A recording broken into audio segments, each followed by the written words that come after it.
Hai semuanya, kembali lagi di channel aku, JC Angela. Yeay!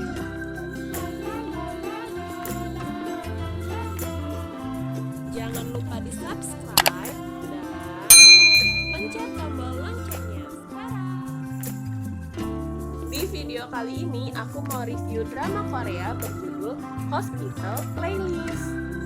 Drama yang disutradarai oleh Shin Won-ho dan naskahnya ditulis oleh Lee Wo-jung, memiliki total 12 episode. Drama yang tayang di TVN ini bergenre medikal, drama, romantik, serta komedi. Drama yang menceritakan tentang keseharian tenaga medis di sebuah rumah sakit bernama Yulje Medical Center juga difokuskan kepada persahabatan 5 orang dokter spesialis di bangsal VIP serta kehidupan pribadi mereka. Drama ini juga bercerita tentang minimnya tenaga medis yang terampil yang menyebabkan dokter-dokter spesialis ini hampir selama 24 jam berada di dalam rumah sakit. Setiap saat mereka harus berjaga dan siap jika ada kondisi yang darurat. Bahkan saat makan pun seringkali tidak tuntas karena adanya panggilan darurat tersebut. Belum lagi apabila bertemu dengan pasien yang bandel, keluarga pasien yang emosian, atau rekan kerja yang tidak kooperatif. Rasanya makin menguras emosi kita sebagai penonton, apalagi mereka yang menjalaninya.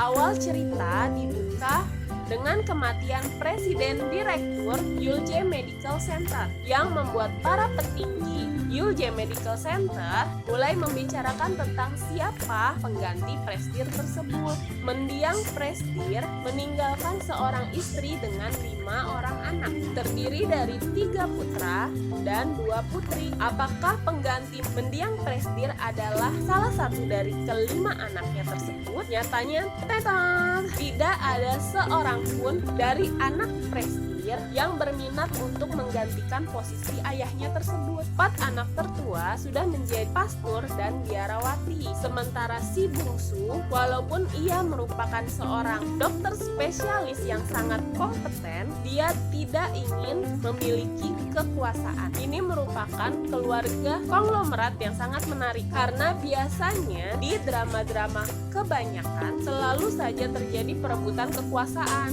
Istri dari Prestir, Jung Rosa, yang diperankan oleh Kim Hae-sok, mati-matian membujuk putra bungsunya supaya mau menggantikan posisi sang ayah sebagai Prestir. Tapi anaknya ini juga bersikukuh untuk menolak permintaan ibunya tersebut. Sebenarnya motivasi Jung Rosa memaksa anaknya untuk menjadi direktur bukan semata-mata hanya untuk kekuasaan, namun ia ingin mencegah niat anak bungsunya yang sudah lama ingin menjadi pastor seperti kakak-kakaknya. Akhirnya sebagai kompromi, posisi Prestir diserahkan kepada Jo Jong-soo yang diperankan oleh Kim Kap-soo, sahabat keluarga mereka. Sementara sang putra bungsu bersedia menunda pendidikan pasturnya dan tetap bekerja di rumah sakit tersebut dengan satu syarat, dia diberi keleluasaan dan wewenang untuk mengelola pendapatan VIP di rumah sakit Yulje Medical Center tersebut. Nah, pendapatan dari bangsal VIP tersebut digunakan sang putra bungsu untuk menjadi malaikat. Jadi, dia selalu membantu orang-orang yang kekurangan biaya tetapi harus melakukan operasi di berbagai rumah sakit. Nah, tapi tidak ada yang tahu tentang identitas malaikat tersebut. Bahkan sahabat-sahabatnya pun juga ibunya pun tidak tahu tentang malaikat tersebut. Selain itu, ia juga mengajak sahabat dokternya untuk menangani pasien di VIP. Namun tidak mudah untuk meyakinkan 4 orang sahabatnya itu karena mereka mempunyai banyak maunya. Mereka memberikan syarat yaitu menginginkan sejumlah fasilitas dan mereka harus menyempatkan untuk bermain band lagi. Kelima sahabat ini sudah mulai berteman sejak masa kuliah. Saat itu mereka merupakan mahasiswa kedokteran. Mereka jadi akrab setelah berbagi tempat persembunyian saat kabur dari acara penerimaan mahasiswa baru yang sangat membosankan. Sejak itu pertemanan mereka menjadi kian dekat hingga sekarang. Nah, karakter masing-masing orang di geng tersebut sangat unik. Tidak ada yang sama satu sama lain, tetapi mereka sangat saling memahami. Pemeran utama pertama yaitu Lee Ik-jun yang diperankan oleh Jo Jung Suk, dokter spesialis dan juga merupakan asisten profesor pada operasi bedah bagian umum. Merupakan seorang dokter yang sangat cerdas. Dia tidak hanya handal dalam bidang akademis, tetapi dia juga sangat pandai untuk bersosialisasi. Ik-jun bisa bergaul dengan santai dengan semua kalangan. Dia bisa berbaur dengan banyak kelompok dan bagian di rumah sakit. Ik-jun adalah dokter andalan di bangsal VIP. Pasien VIP di Yulje Medical Center meningkat sejak Ik-jun menangani sejumlah pasien VIP. Selain dokter yang kompeten, Ik-jun juga merupakan sosok ayah yang sangat menyenangkan. Dia menjadi duda setelah diceraikan oleh istrinya yang berselingkuh. Anak tunggal mereka yaitu Uju tinggal dan dibesarkan oleh Ik-jun sendiri. Walau sangat sibuk dengan pekerjaannya di rumah sakit, Ik-jun tetap perhatian dengan anaknya. Hubungan ayah dan anak ini pun lucu banget. Ik-jun itu merupakan ayah yang seru. Di adegan perkenalannya saja, dia datang ke rumah sakit dengan menggunakan helm. Pada bagian dalam helmnya tersebut sudah diberikan lem oleh Uju, sehingga untuk melepaskannya, Ik-jun harus minta bantuan ke rumah sakit. Yang lebih lucunya lagi, karena ada situasi darurat, Ik-jun akhirnya harus melakukan operasi dengan masih menggunakan helm tersebut di kepalanya. Semula, selepas cerai dari istrinya, Ik-jun kelihatan tidak punya keinginan buat kembali menjalin hubungan dengan wanita lain. Tetapi seiring berjalannya waktu, ia merasakan cinta lama yang bersemi kembali. Tapi dengan siapa ya? Dokter kedua yaitu An Jong Won yang diperankan oleh Jo Yeon Suk. Nah, dia ini yang merupakan putra bungsu dari mendiang prestir Yulje Medical Center. Dia merupakan dokter spesialis yang merupakan asisten profesor yang menangani anak-anak. Digambarkan dia adalah seorang dokter yang sempurna. Dia kaya, ganteng, baik hati, ramah, dan sangat mencintai anak-anak. Walau tajir melintir, Jongwon hidup sangat sederhana dan tidak pernah memamerkan hartanya. 4 sahabat terdekatnya saja sangat kaget saat tahu bahwa Jongwon adalah anak dari mendiang prestir. Mereka baru tahu kalau Jongwon adalah pewaris Yulje saat melihat Jongwon berdiri di barisan keluarga saat pemakaman ayahnya. Setelah selalu tertunda untuk mengikuti kata hatinya serta larangan dari ibunya, akhirnya dia diterima di pendidikan seminari untuk menjadi pastor dan bersiap untuk mengundurkan diri dari rumah sakit. Namun, jelang keberangkatannya, hati Jongwon meragu. Ia ragu apakah jadi pastor benar-benar jalan hidup satu-satunya atau ia sebenarnya ditakdirkan untuk mengambil jalan lain. Karena ia juga sangat bahagia melihat senyum dan kebahagiaan pasien-pasiennya yang telah sembuh. Jongwon memang sangat melekat dengan pasien-pasiennya. Moodnya bisa naik dan turun bergantung pada kondisi kesehatan pasien. Kalau pasiennya sembuh, Jongwon akan bahagia. Tapi kalau ada pasien yang tak terselamatkan, moodnya pun ikut buruk. Ibu dan sahabat-sahabatnya sudah hafal sekali dengan sikap dari Jongwon. Selain kecintaannya dengan profesi dan pasiennya, cinta dalam bentuk lain juga mulai menyambangi hati Jongwon. Yap, hati Jongwon mulai berdesir setiap kali bertatapan dengan seorang dokter bedah. Siapa ya kira-kira? Dokter ketiga adalah Yang Seok-hyung yang diperankan oleh Kim Dae-myung, seorang dokter spesialis objin. Dia merupakan dokter yang sangat pendiam, bahkan terkesan tertutup.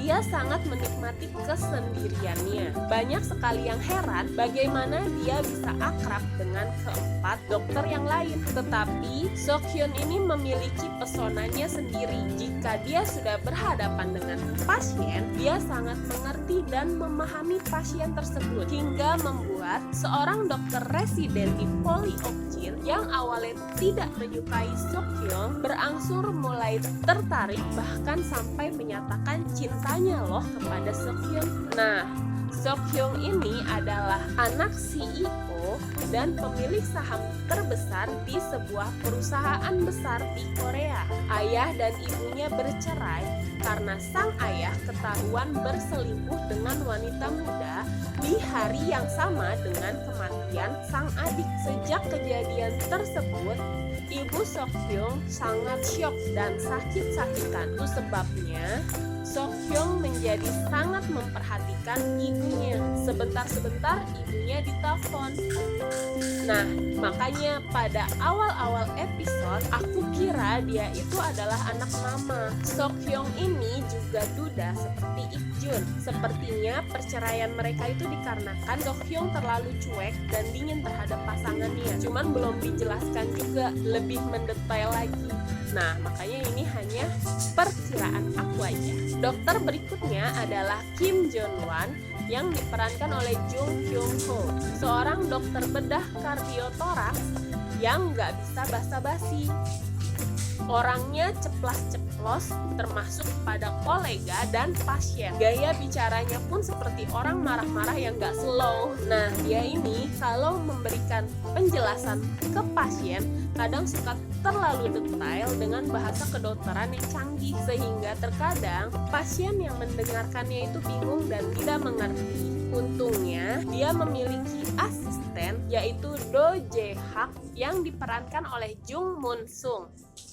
Nah, dia ini lebih pengertian dan tahan untuk dimarah-marahin. Jae-hak lah yang menyederhanakan bahasa kedokteran canggih tersebut sehingga mudah dipahami oleh keluarga pasien. Jeon-wan sebelumnya sudah berteman dengan Ik-jun sejak SMA, lebih lama dari persahabatannya dengan 3 rekan yang lain. Interaksi dari Jeon-wan dan Ik-jun ini juga lucu banget.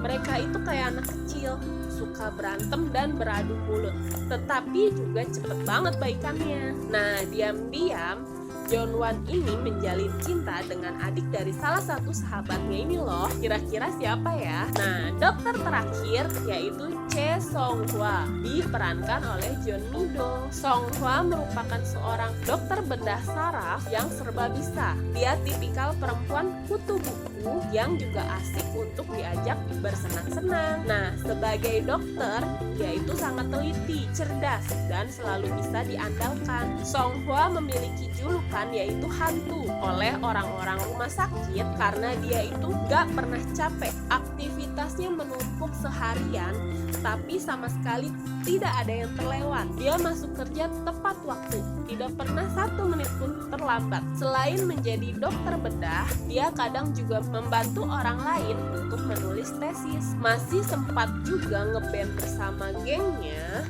kemudian aktif di gereja juga, dan di akhir pekan dia masih suka menyempatkan diri untuk berkemah. Song-hwa juga tidak pernah jaim, terutama di depan para sahabatnya. Meski memiliki suara yang fals, dia selalu mengajukan diri untuk menjadi vokalis. Nah, Song-hwa ini dihadapkan dengan 2 pria yang sudah menyatakan perasaan cintanya. Nah, kira-kira siapa nih yang bakalan dipilih sama Song Hwa? Ending dari Hospital Playlist ini memang masih menyisakan banyak pertanyaan, seperti bagaimana sih kisah percintaan mereka semua, bakalan berakhir dengan siapa. Kemudian banyak penjelasan-penjelasan yang belum tuntas, tapi bahkan sebelum drama ini selesai ditayangkan, kreator drama sudah memberikan kabar tentang rencana produksi season kedua. Nah, kira-kira apa saja yang akan terjadi di rumah sakit tempat kelima sahabat ini berada? Untuk yang penasaran, ayo segera ditonton drama Korea berjudul Hospital Playlist. Sekian dulu video dari aku. Semoga video ini bermanfaat dan bisa menjadi referensi untuk kalian semua yang sedang mencari drama yang bagus dan seru. Jangan lupa di like, comment, share, dan subscribe. Bye-bye.